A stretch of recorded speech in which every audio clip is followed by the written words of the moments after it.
Media belge ka dhënë detaje në lidhje me seancën gjyqësore të zhvilluar në Bruksel për vrasjen e Ardit Spahiut, e dashura e Franz Qopjas, i cili ishte i akuzuar i kryesor për vrasjen e 27 nëntorit në Molenbeek, ka dhënë dëshminë e saj për një video telefonat pasi ndodhet në Emiratet e Bashkuara Arabe. Ajo e përshkroi si burr besnik, jo agresiv, që kurrë nuk e ngrinte zërin. Gjithashtu theksoi se nuk ishte në dijeni të ndonjë aktiviteti kriminal nga i akuzuari dhe tha se ai është i pafajshëm. Përmes videokonferencës dëshmoi dhe një tjetër shqiptar rreth të 30-tave nga Elbasani, që është vendlindja e viktimës. Ai tha se e njihte të dyja familjet, Alibej dhe Qopja, të cilët kanë pasur dhe luftë mes tyre, të nisur të paktën prej dhjetorit 2018. Gjykatësia e pyeti dëshmitarin për një sherr të vitit 2017 të ndodhur në vitin 2017, ku përfshihej Franz Qopja. Dëshmitari tha se ishte veç një mosmarrveshje e vogël dhe një zënk e thjeshtë që përshkallëzoi. Gjykatësia nënvizoi se zënka ishte raportuar në mediat shqiptare, ku thuhej se ishin përdorur armët. Dëshmitari tha se një pjesë e dëshmisë së dhënë ditën e hënë se vrau gruan e vëllait të viktimës dhe që është antar i familjes Alibej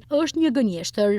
Sipas dëshmisë së një eksperti ADN-je të dhënë në të njëjtën seancë gjatë mëngjesit, në vendngjarje nuk është gjetur asnjë material gjenetik përveç atij të Ardit Spahiut dhe shoferit të automjetit. Franz Qopja akuzohet si organizatori dhe porositësi i vrasjes, si dhe udhëheqësi një grupi të strukturuar kriminal. Sipas prokurorisë belge, ka kontrolluar trafikimin e drogës dhe pastrimin e parave. Më 30 dhjetor 2023, ai u ekstradua nga Dubai në Belgjik dhe prej atij momenti ndodhet në burgun e Haren, që nga 3 shtatori 2024 ndaj tij ekziston një urdhër arresti ndërkombëtar i lëshuar nga autoritetet shqiptare.